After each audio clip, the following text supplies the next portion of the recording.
Olá, mais um episódio do Sem Aspas Podcast. Você sabe que o Sem Aspas é uma brincadeira, né? Um contraste do entre aspas. Aqui é sem aspas mesmo, é reto. O papo é sem o, né? Entre aspas, eu vou te recapitular aqui.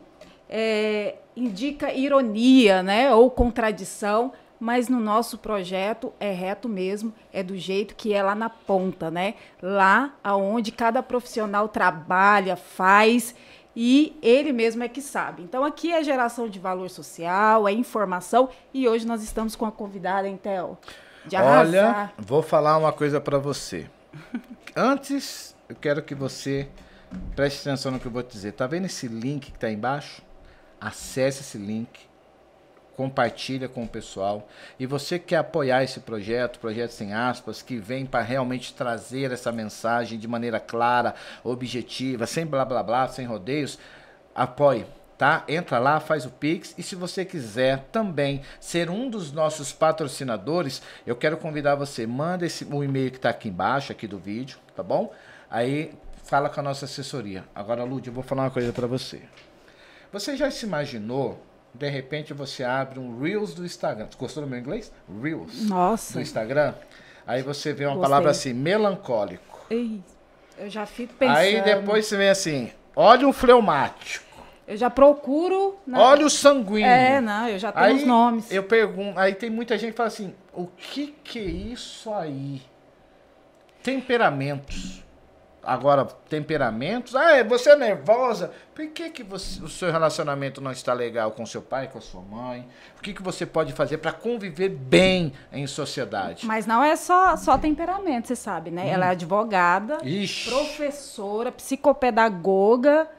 Não vou nem falar tudo, porque vai tomar meia hora aqui do programa. Então faça as honras da casa. Entendeu? Apresente a nossa excelentíssima convidada. Ela fala também sobre autismo, TDAH, os transtornos, ansiedade e 3 pontinhos.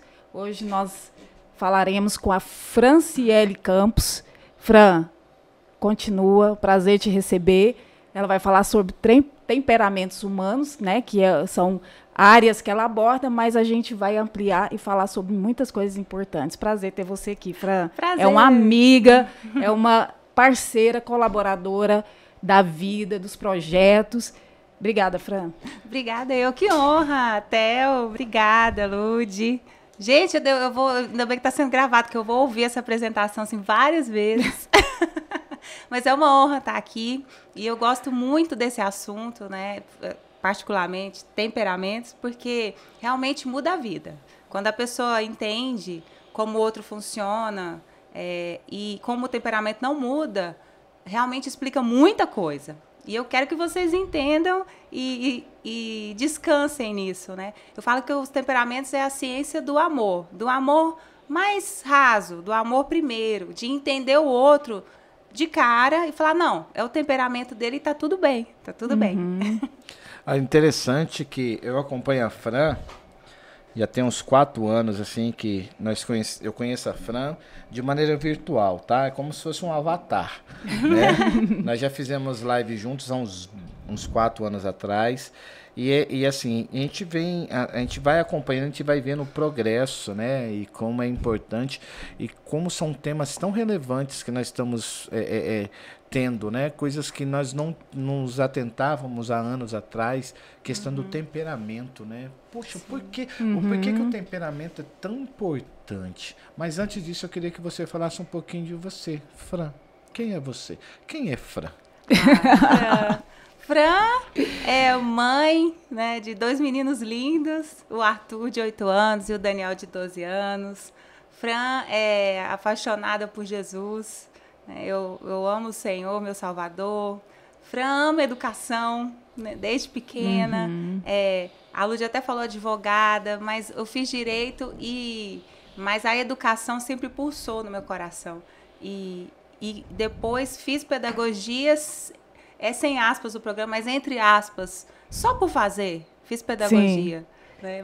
E aí, quando surgiu um concurso de professora, eu falei, vou fazer também, só por fazer. E quando eu vi, eu larguei 10 anos de de advocacia, de direito, e fui com tudo para a escola, para a sala de aula, para cuidar de criança. E foi a melhor coisa da minha vida, né? Então, a Fran é essa. É uma pessoa que acredita que o conhecimento transforma. O conhecimento transforma. Coisa boa, né, Lúdia? E assim, você imagina, né? Você sair da advocacia e você ir para a área pedagógica, né?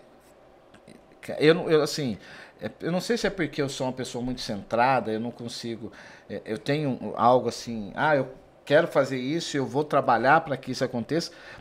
Você fazer um 180 graus, né, na sua vida profissional, porque não muda só o profissional, né? Muda o profissional, muda o familiar, muda tudo, a dinâmica, né? Mudou tudo. Nossa, eu lembro que meu pai ficou triste pra caramba. Nossa, meu pai falou, minha filha... Advogada, meu Deus, orgulho da família. Eu trabalhava na Secretaria de Saúde do Estado, na assessoria jurídica. E eu tinha uma salinha, uma mesinha lá...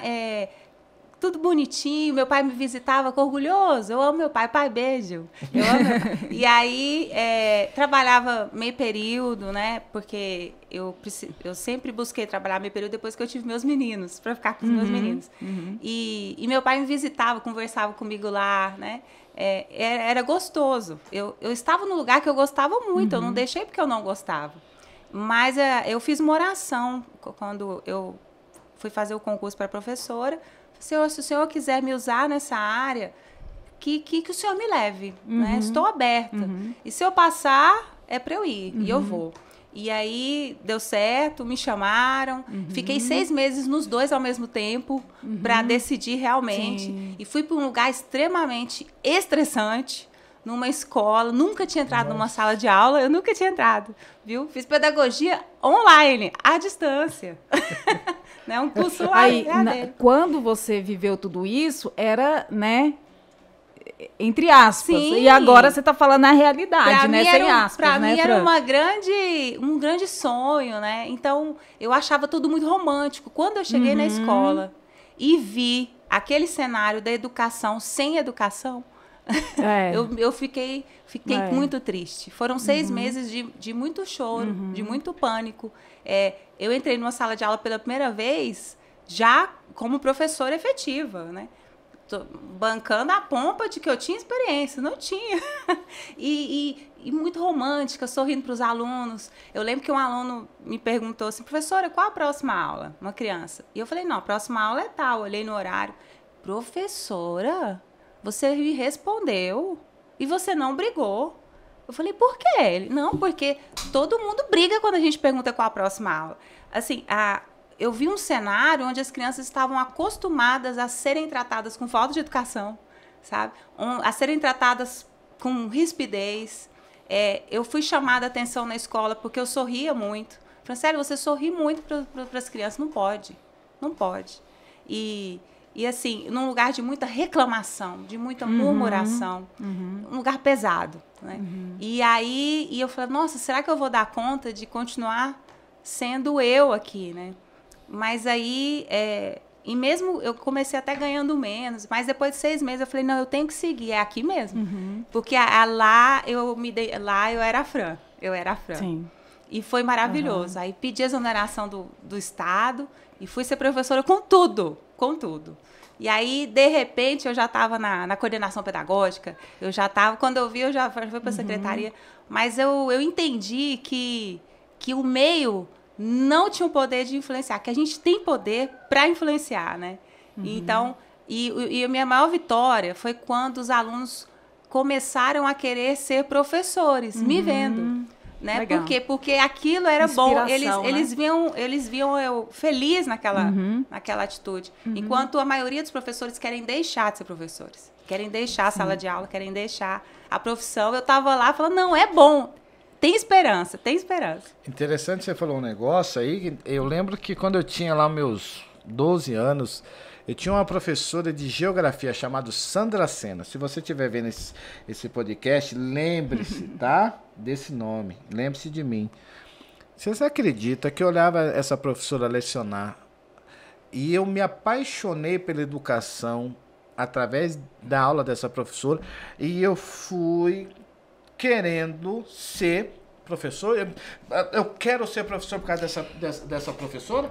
Aí eu fui lá, meu primeiro vestibular na USP em São Paulo. Ciências exatas, física.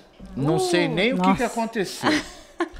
Aí quando eu vim para Goiânia, que eu fiz o Enem e tô lá na Universidade Federal de Goiás, fazendo ciências políticas. Olha só, hein? Oh, uau. Olha só.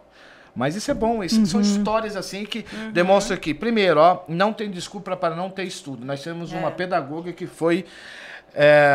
se formou online, então não tem desculpa para você que fala que não tem oportunidade. Com 2 meninos pequenos, com 2 bebês, eu lá, né, estudando online. Pra a gente, assim, na minha, né, observação, parece que o professor não tem mais aquela característica, né, de antes do nosso tempo, tipo assim, um professor que a gente se inspira, um professor que é próximo da gente, né, meio até que parente, a gente cria uma coisa, uma conexão tão grande, tão especial, né, eu lembro da minha primeira professora aqui também vou falar, o nome dela, Zália, tem nome de professora, não tem? Zália. Zália, Zizozuzão. Tem uns nomes que não, tem uns nomes que são assim... de professor. De professor, né? Incrível. Não tá, parece que não tá mais, desmistificou, né? Não tem mais isso, né? Perdeu a essência? O que você acha? Você acha que perdeu a essência daquela personalidade importante que é o professor? Você acha que, com o passar do tempo, o professor deixou de ser professor para se tornar uma pessoa comum no meio da sociedade? Sim. Essa profissão foi contaminada pela atitude mercenária, assim, né? O que acontece no Brasil, e é uma crítica que eu faço aos professores, em sua maioria. Claro que tem a minoria, mas, infelizmente, os cursos de licenciatura são os cursos mais fáceis de entrar, né? Mais fáceis de fazer.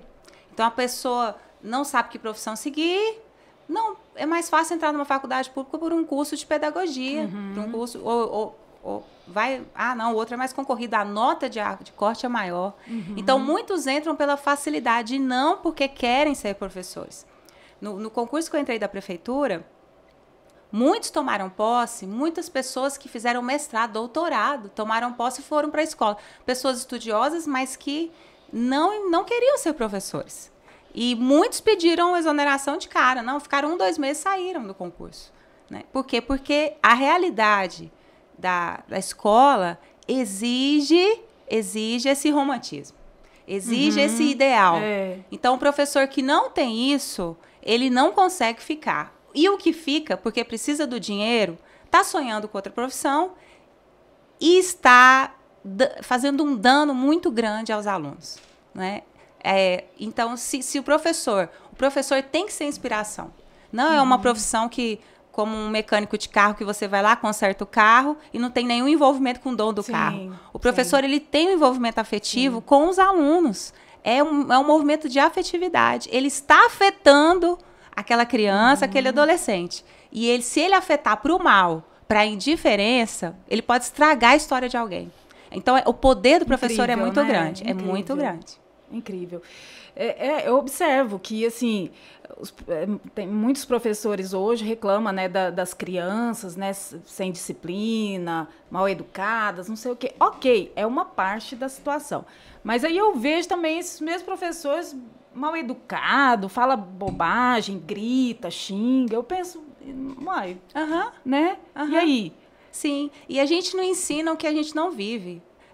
Se você não vive o que você ensina, você não tem autoridade nenhuma. Exato. Então, se hoje as crianças têm uma indisciplina na sala de aula, também tem a ver, e tem culpa, sim, dos educadores. Né? A gente joga culpa para a família, a gente joga culpa para tanta coisa. E que tem também, né? Claro. Mas a responsabilidade de educação formal não é da família, são dos professores da escola. Educação formal é essa educação que coisas só aprende na escola. E aí o professor entra como uma figura de autoridade. E se ele não é o que ele fala, as pessoas percebem, as crianças percebem. É interessante isso, né? Porque eu lembro que eu tinha uma professora, O bom é que esse assunto aqui, ele tá trazendo algumas coisas boas, que eu ainda consigo rememorar, então não sou tão velho assim.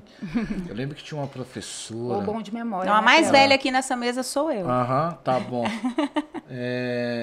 Eu lembro que nós entrávamos na sala dessa professora, era uma professora de português. Rapaz, você não via um ar. E nós saímos pro intervalo, pro recreio, a bagunça era total. Ia pra outra sala, a bagunça era total. Mas chegava nessa professora, parece que desligavam a chavinha. Ou seja, ela passava uma autoridade tão grande que nós, como alunos, nós respeitávamos ela. Eu não sei se era Você por tem medo. cara de custoso, hein, Theo? Eu Você fui tem cara de só tocar eu o era, terror. eu era da galerinha do fundo. É. Eu sempre fiz parte da galerinha do fundo, mas eu era um pouco assim. Eu sempre tive muita facilidade de aprender ouvindo os professores. Sim, Então, eu ele também. pegava aqueles 40 minutos dando a explicação, eu já absorvia o que eu absorvia, Sim. e eu era tipo assim, você absorveu? Não, então o problema é seu, porque eu já absorvi, e vamos pra bagunça. Chegava na prova, eu falava assim, bem, deixa eu lembrar o que ele tá falando aqui, fazia a prova, tirava a nota, e as pessoas falavam assim, você colou. Eu falei, não, eu estudei. Não, você colou. Aí, no meu caderno não tinha anotação. Não tinha. Meu caderno durava um ano inteiro. Você abria, tinha 4 páginas, só para aquele miguezinho. É porque eu sempre prestei atenção. E eu tinha esses professores como exemplo. E aproveitando, Fran, trazendo nessa área do temperamento, vamos falar um pouquinho do professor. Porque antes dele ser professor, ele é um ser humano. Ele é pai, ele é mãe, ele é tio, às vezes é avô, às vezes é solitário. Deixa eu fazer uma pergunta para você. Dentro da sua especialidade em relação a temperamentos, como anda a saúde mental dos professores da nossa cidade, de Goiânia? Tá na UTI, tá um caos, né? A gente está vivendo agora um momento de CMEs que não estão funcionando por falta de professores. E não é só por falta de professores de recursos humanos, também. Mas também porque os professores estão doentes. São milhares de licenças médicas por doenças psiquiátricas. Os professores estão de licença. Não tem professor na escola. E os que estão na escola estão adoecendo porque estão sobrecarregados. Então, a saúde mental do professor está ruim, péssima. Na prática, atualmente, estão sendo chamados aí muitos concursados, contratos, mas nunca dá conta. Não dá conta da demanda. A quantidade de professores sempre é menor do que a demanda. Porque também os professores na atuação, estão adoecendo e vão entrando de licença. E fica essa rotatividade terrível. Né? Então, tá mal, muito mal. E a falta de autoconhecimento também adoece. Então, se o professor, ele se conhece, sabe seu temperamento, sabe seus limites, ele também pode evitar um adoecimento. E pode evitar a ausência dele na sala de aula. Porque se ele ausenta, aquela sala fica sem aula, fica sem professor. Não tem gente suficiente para repor. Prejuízo para a sociedade. Totalmente. Total. Fran, e ali é um campo muito vasto do seu trabalho, né? Você pode... Ali tem tudo, né? Tem colérico, tudo. Tem o quê mais, assim? Entendeu? Colérico, sanguíneo. Engraçado, na educação tem de tudo. Tem de tudo, né? Tem de tudo. Então, aí o professor colérico e o fleumático, assim, tem como encaixar nesse professor que a gente está falando? Você, como estudiosa, deve estar amando, né? Porque é um laboratório ao vivo, então, né? Exatamente. Em 3D, né? Que você pode tocar. Muito. Eu amo, né? Eu hoje trabalho com formação de professores, estou lá na Secretaria Municipal de Educação. E assim, meus colegas até já se acostumaram, todos já sabem seus temperamentos e tudo mais, mas é muito legal. Eu tenho 2 colegas sanguíneas, que elas um dia se desentenderam, brigaram feio. Chama né? Fran. Não, e aí todo mundo assim assistindo, pensando, meu Deus, elas nunca mais vão conversar. E eu olhando assim, tava igual aquele meme, comendo pipoca e olhando, sabe? E eu falando, daqui 5 minutos. Aí daqui 5 minutos, as 2 se abraçando, eu te amo, e trabalhando junto de novo.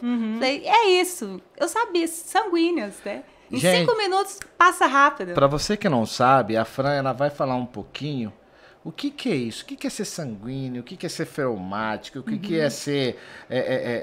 qual que é o outro? Colérico. Colérico.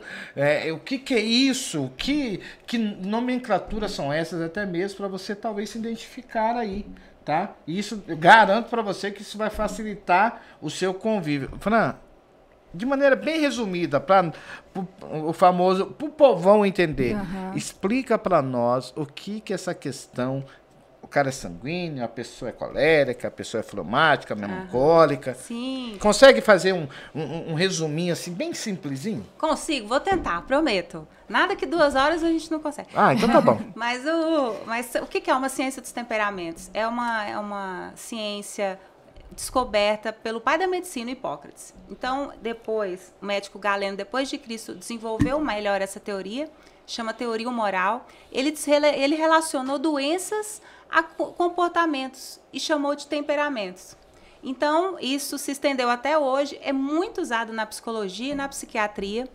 E a minha luta, e a luta de vários, nossa, que sou beba eu falar que é a minha, mas de muitas pessoas, é que seja usado também na educação. Porque se usado na educação, potencializa totalmente e até muda caminhos para melhor na educação. Mas o que são os 4 temperamentos? São 4 tendências naturais que cada um tem uma tendência natural. Uma tendência natural de pensar, de agir, de enxergar o mundo. E isso não muda. Então, é uma característica inata. A pessoa nasce e morre com o mesmo temperamento. E é um temperamento. Né? A pessoa não tem 2, 3, 4. Né? E por isso... um combinado, não, né? tem combinado. Combo, né? Eu quero um pouquinho disso, uma pitada daquilo e só uma cobertura disso aqui, né? Exatamente. Então, são 4 tendências naturais. E aí é fácil de descobrir na criança, porque quando adulto, a gente disfarça, a gente se comporta, a gente tem papéis sociais, mas a criança ainda não tem. Por isso que na educação é fundamental a gente entender o temperamento para nortear essa criança. Então, nós temos 4, né? O sanguíneo, fleumático, colérico e melancólico. Vou falar os 2 quentes primeiro, que é o sanguíneo e o colérico. Quente por quê? Porque são expansivos, são extrovertidos, são pessoas que necessitam de expor, de falar o que pensam. Nossa, se não falar, fica uma panela de pressão aqui, ó, né? Tem que falar, tem que se expressar. Por isso que são temperamentos quentes. Estou me identificando. Sanguíneo ou colérico mesmo. Então, o sanguíneo, ele é assim, ele fala, depois ele pensa no que ele falou, é uma tendência natural, né? O sanguíneo, ele é agitado, então ele é inquieto. O tempo todo ele está se mexendo, ele não aguenta ficar parado, ele é acelerado, ele pensa em várias coisas ao mesmo tempo, é criativo, é uma criança assim. E o sanguíneo, a gente chama ele de úmido. Por quê? Porque tudo que acontece com ele não fica marcado. Então, a umidade é a facilidade de envolvimento, de não ficar grudado numa coisa, né? A pessoa escorrega, né? Então, a criança sanguínea, ela é uma criança que aprende, mas esquece rápido. Aprende rápido, mas esquece rápido. Porque as coisas não ficam marcadas. A facilidade de perdoar é maior, né, desse sanguíneo. Agora eu entendi porque as pessoas às vezes me tiram do sério e eu não fico bravo com as pessoas.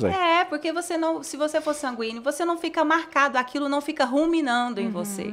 Né? Diferente do colérico, que é um temperamento quente, também tem que falar o que pensa, mas é um temperamento seco, fica marcado.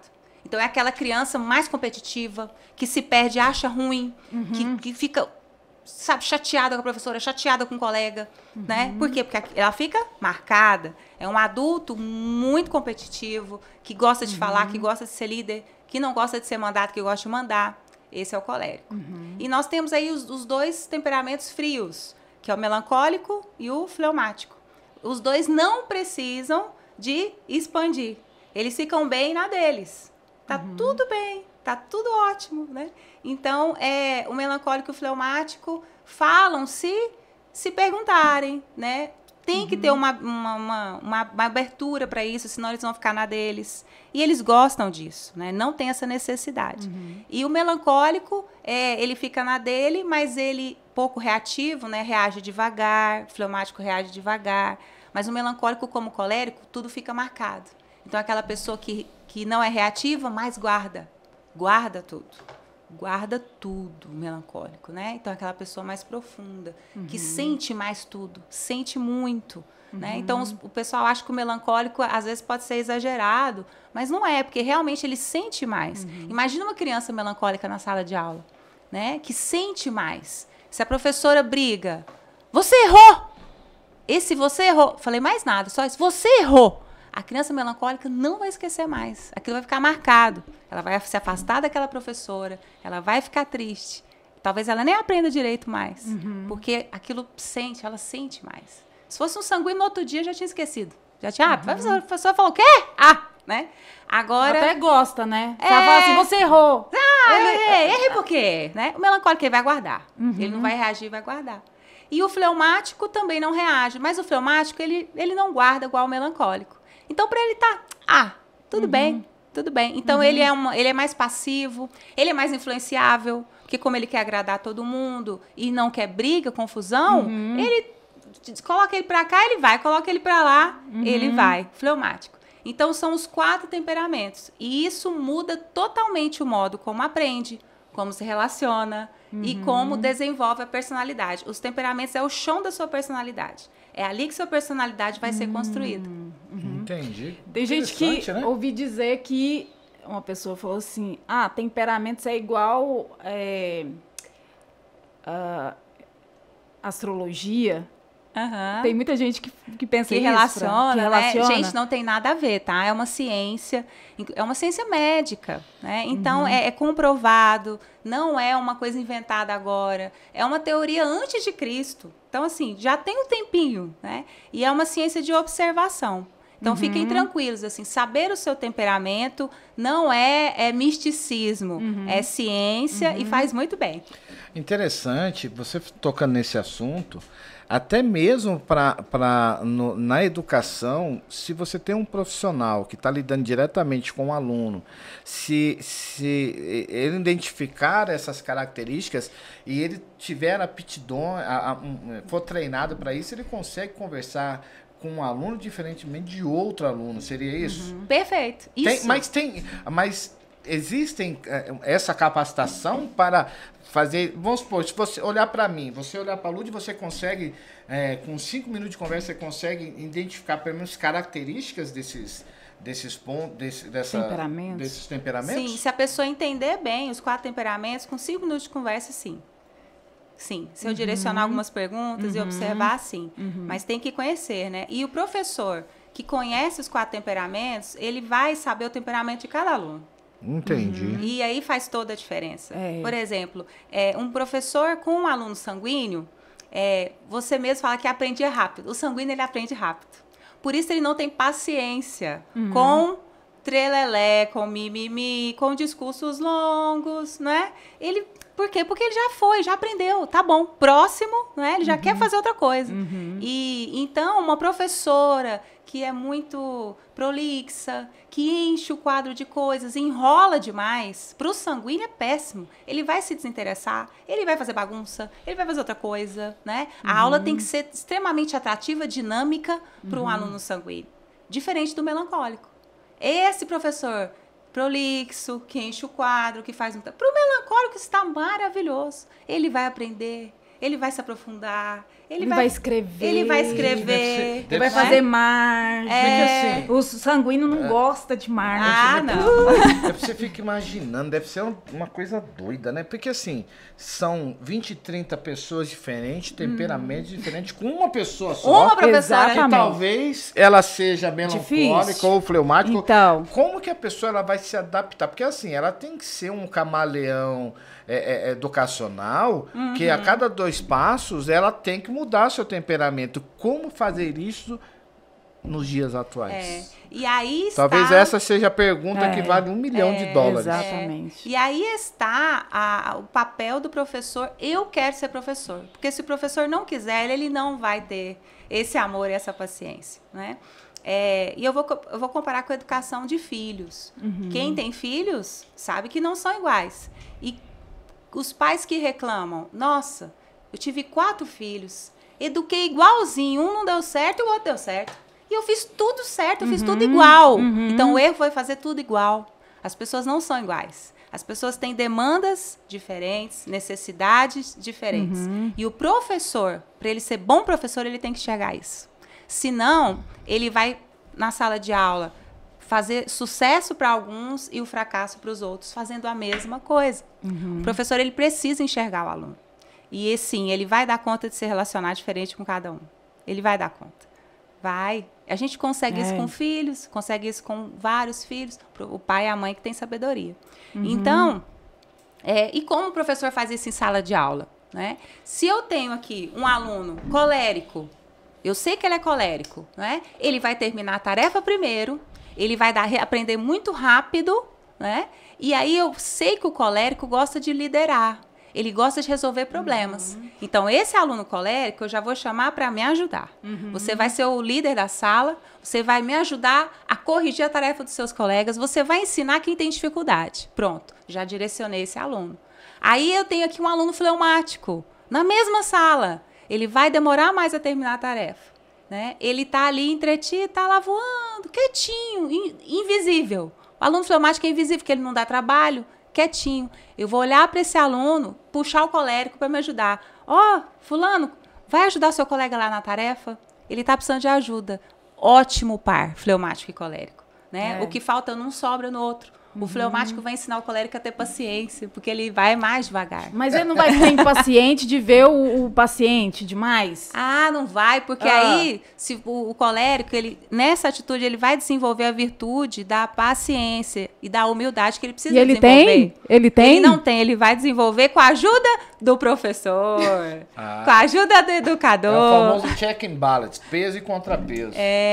Agora, Fran, me diz uma coisa, você falou um negócio aí interessante. Desculpa, Lud. Não, tranquilo. É porque esse assunto assim, eu gosto muito, sabe? Eu também. Eu também. Eu penso o seguinte, hoje, vamos tratar aqui em políticas públicas, vamos tirar um pouquinho o aluno do centro, vamos tirar um pouquinho a educação, lato sensu do centro, vamos trazer para o centro do debate agora o agente principal, que é o educador. Hoje, diante dos relatos que você nos traz, que existe uma demanda muito grande e pouca oferta. E a pouca oferta que tem sofre danos psicológicos, emocionais, devido a essa alta demanda, porque são cobranças que vêm do poder público, são cobranças que vêm da mídia, são cobranças que vêm da sociedade como um todo, e são os problemas internos que ele já tem como pessoa. Hoje, existe algum programa que auxilie nessa questão de acompanhamento psicológico para esses seres humanos chamados professores? Na Secretaria Municipal de Educação, a gente conta com um setor de mediação de conflitos, né, que tenta ajudar nesse sentido, mas ainda é pouco, ainda acaba atuando depois que a bomba já estourou. Né? E tem uma solução muito básica, Theo, muito básica, que eu creio que funciona. Quando entenderem que o professor não trabalha só em sala de aula, que ele trabalha muito mais fora, esse problema tende a ser resolvido quase que totalmente. Então, assim, o que acontece hoje? O poder público, ele coloca o professor inteiramente, a sua carga horária toda, na sala de aula. Né? Ele não tem tempo para planejar, ele não tem tempo para se preparar, ele não tem tempo para se formar. Né? Então, tudo ele está ali. E se cuidar também, né? E se cuidar. E o professor é como um artista, um ator no teatro. Ele não chega e apresenta a peça. Para ele apresentar aquela peça sábado à noite, ele ensaiou meses. Né? Meses. Ensaiou, errou, acertou. Hoje, o que acontece? Comparado a isso, joga um professor na sala de aula sem ter ensaiado. Ele tem que todo dia improvisar. É 3 salas de aula, junta todo mundo numa sala de aula só. Junta a 3ª, 4ª e 5ª série numa sala de aula, porque não tem professor. Né? Tem que improvisar com vários alunos com necessidades especiais. E ele não foi formado para isso. E ele tem que dar conta de uma coisa que ele não entende. Então, a improvisação adoece o professor. Ele precisa de tempo para planejar. para planejar. Um professor que tem tempo para planejar suas aulas, ele está dentro da escola, ele está sendo remunerado para isso, ó, dentro da escola, lá na sala dos professores, tem tempo para planejar, é outra aula, é outra qualidade. Né? A prevenção começa por aí. Você sabe que a Fran participou da implementação, né, da educação digital na época da pandemia. Não estou sabendo disso, não. Exatamente. Fran, naquela época a gente viu, né, esse adoecimento, né? Sim. Porque muitos, além da questão, né, da pandemia, muitos professores não conseguiam, né, essa demanda digital. Sim. Não é, Fran? Queria de repente, foi mais uma improvisação. De um dia para a noite, eles tiveram que virar influenciadores. Gravar vídeos. Tiveram que gravar vídeos, videoaulas. E 90% não sabiam. Não sabiam entrar no site, postar uma aula, postar um conteúdo. Aí fica com vergonha também, né? Sim. Às vezes adoece porque não dá conta mesmo, né? Muitos de mexer com essas coisas. Eu estava na coordenação de uma escola e no grupo de professoras maravilhosas, professoras alfabetizadoras, que faziam um trabalho excelente em sala de aula. E, de repente, elas se viram assim, incapazes, fracassadas, porque à distância elas não conseguiam. Né? Então, foi outra improvisação. Outra causa de doenças mentais, Sim. de estresse, porque não teve tempo para formação, não teve tempo para ensaio, não teve tempo. A pandemia chegou, tiveram que fazer. Né? E também as famílias. As famílias não tinham dados móveis suficientes. Sim. Não sabiam acessar uma aula, né? Todo mundo tem internet em casa. Não. Não é assim. Não é assim, né? Assim. Com 3, 4 filhos, eu não tenho 3 computadores, eu não tenho 4 celulares e nem internet boa para todo mundo assistir a aula ao mesmo tempo. Olha que loucura. E também foi ótimo também para o pessoal ver a qualidade e a necessidade do professor.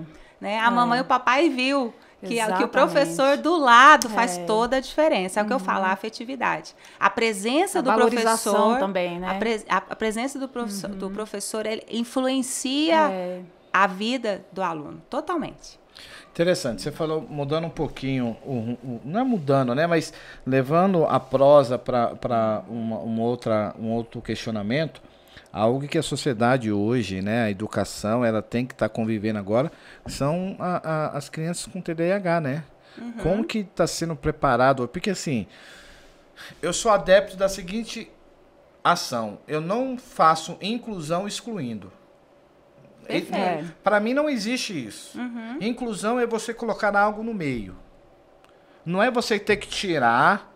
Não, para mim tirar algo e colocar outro chama-se privilégio. Por isso que eu sou a favor de... vou ser polêmico aqui, tá? Eu não sou a favor de cotas. Mas não sou a favor de cotas. Não sou. Se for para fazer cotas, vai para todo mundo. Porque na periferia você tem branco, você tem negro, você tem amarelo. Não adianta fazer cota para negros. Alguém já viu o que é cota para negros? Você chega lá num curso, vamos supor, de engenharia... Tem 40 vagas. São 6 para negros.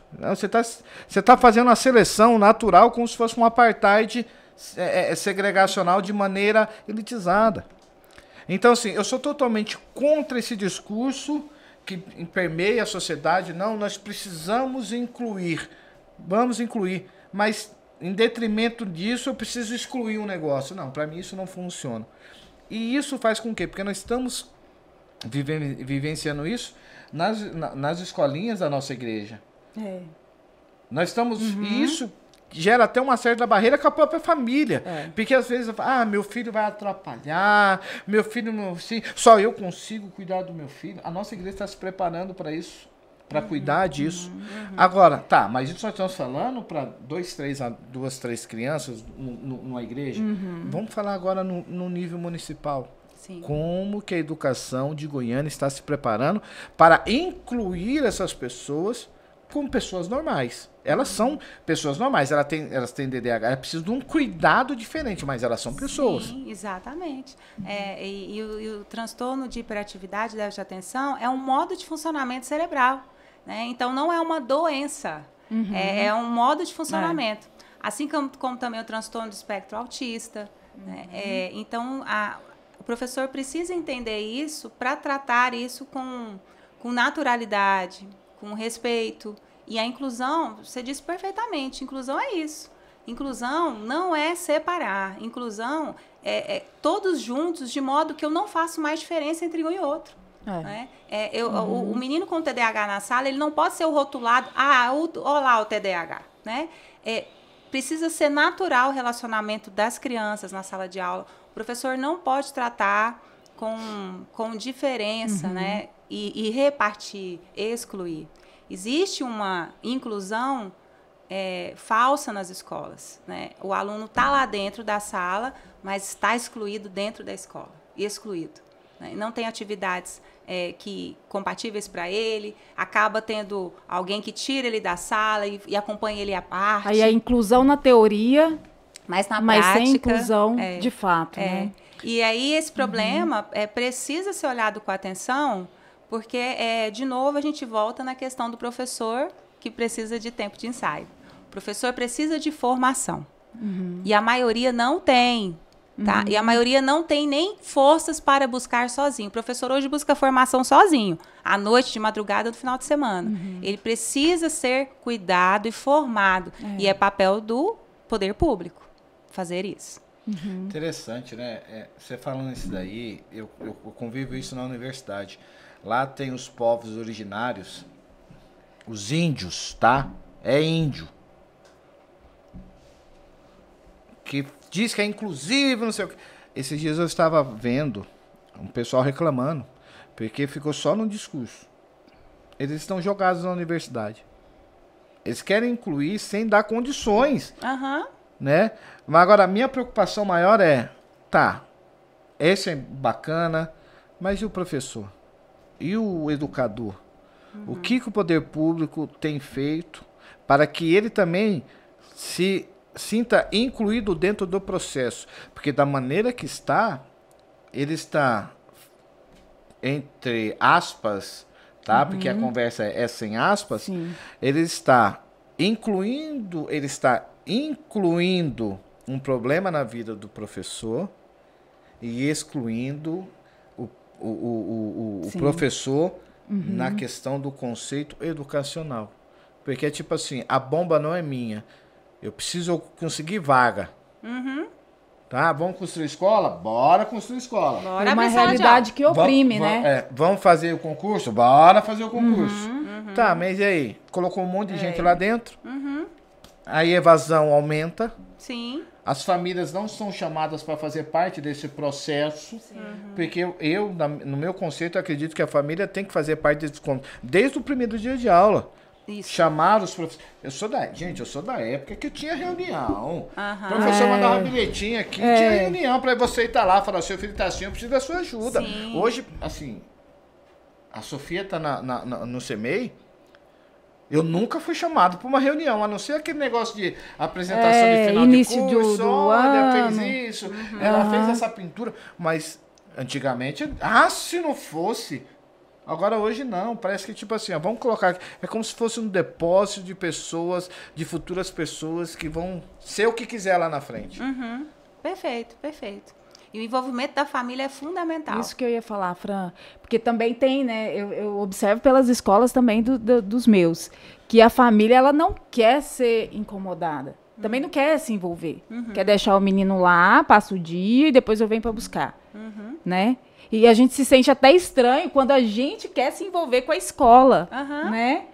Não é, Fran? E é comprovado que as crianças que têm um melhor desenvolvimento têm a participação dos pais, né? Porque ela sabe, meu pai e minha mãe estão interessados. Isso é importante, né? Legal. Gente, é interessante esse assunto, porque se você for pegar os maiores índices de desenvolvimento dos países no mundo, todos são adeptos a um projeto, né, de educação que é o homeschooling. Sim. Isso é fato. Não é achismo, não é... Não. isso, hoje no país, seria um pouco complicado você adequar isso, sabe? Mas eu acredito que tendo a família dentro desse conceito, ele faz toda a diferença. Importante. Faz toda a Muito. diferença. Eu também tenho opiniões polêmicas, né? Porque a luta, e realmente a gente tem que ver o contexto do Brasil, a mãe e o pai trabalham o dia todo, Sim, né? sim. Não tem quem deixar. Realmente é melhor estar numa escola integral do que na rua, né? Na vulnerabilidade. Mas assim, a família que tem suporte para amparar essa criança, na Nova Zelândia, a educação da Nova Zelândia se destacou por quê? Porque lá as crianças entram na escola por volta de 8 horas da manhã, saem, ficam meio período, vão para casa, ok? E tem esse tempo com a família. E mais, não tem tarefa de casa. Tudo é feito na escola. Qual que é a tarefa de casa? É relacionamento e educação familiar, né? A família ali, essa interação, esse processo. E aí o índice educacional da Nova Zelândia se destacou tanto, eles se destacaram mais que os americanos em algumas provas. Mas o que eu quero dizer? Ainda nós estamos num país que entende a educação como uma educação tradicional e uma educação, como é que eu vou dizer, punitiva. A educação é vista como um depósito, a escola é um depósito, todo mundo está lá, né? A tarefa de casa surgiu, é chato. A tarefa de casa é chata. E por que é chato? Porque a tarefa de casa, na verdade, era uma punição. Antigamente, como surgiu a tarefa de casa? Era uma punição para aquele aluno que era custoso na sala. Então, você vai fazer tarefa de casa. Então, e aí a escola foi ganhando espaço, essa educação pública foi ganhando espaço dentro da família. E os pais foram se retirando, foram deixando. Não, eu vou sair. Deixa com a professora, deixa na escola, né? Só que os pais, a família tem que entender que é necessário esse aprendizado fora da educação formal, para que a educação formal funcione. O poder não deixa vácuo, né? Mas aí, quando eu falo da participação da família, não é porque ela tem o dia todo para essa participação, mas ela se interessar, passar na escola, querer saber, participar daquele ambiente escolar. Não delegar. Exatamente, não terceirizar. Exato. Nós estamos caminhando para o final, Fran. Você também vai voltar, porque a Fran tem assunto demais. Isso, para conversar, pode muito bom. Conversar comigo mesmo. Muito bom. Você viu que não deu nem espaço para nada? A gente foi logo para o assunto e não deu nem uma brecha. Demais. Fran, eu quero te agradecer pela sua experiência, o seu conhecimento. Eu caminho com você, sei o quanto você tem para passar para a gente, tanta experiência, você é inteligentíssima e eu te agradeço por estar aqui. Volte quando puder e quiser, Fran. Obrigada, Lúdia, obrigada, Theo. Né? Vocês são inspiradores. Né? Contem comigo e a gente está junto nessa luta para fazer uma educação de qualidade e eu tenho esperança, eu acredito sim que as coisas podem melhorar e a educação é um instrumento para isso. É coisa boa. Gente, então é isso. Chegamos ao final de mais um episódio do Sem Aspas. Sem Aspas. Aqui o papo é reto, é direto. Tem nada de mimimi. Aqui a gente pergunta, a pessoa responde. A gente não tem roteiro. O que a gente tem aqui é 2 celulares aqui em cima. Mas, entenda, nós precisamos da sua ajuda. Você que está vendo agora, tem alguém na sua família, seus amigos, que você precisa saber o que é o temperamento. Compartilhe esse vídeo, compartilhe para aquelas pessoas que você fala, pô, olha, esse assunto aqui vai ser bacana. E se você quiser fazer parte desse projeto, tá vendo esse link aqui embaixo? Aqui é o nosso Pix, contribua com esse projeto para que ele venha permear e ser perene, para que nós possamos, primeiramente, ajudar na nossa cidade e fazer que Goiânia se torne um farol de esperança para o Brasil. E você que é empresário, você que gosta e quer nos apoiar, esse e-mail aqui é o da nossa assessoria, vem fazer parte desse projeto, porque aqui, meu amigo, é sem aspas, sem mimimi. Nós contamos com você e até o próximo episódio. Muito obrigado, até mais. Tchau, tchau. Tchau, Fran, obrigado. Você tchau. É 10. Obrigada.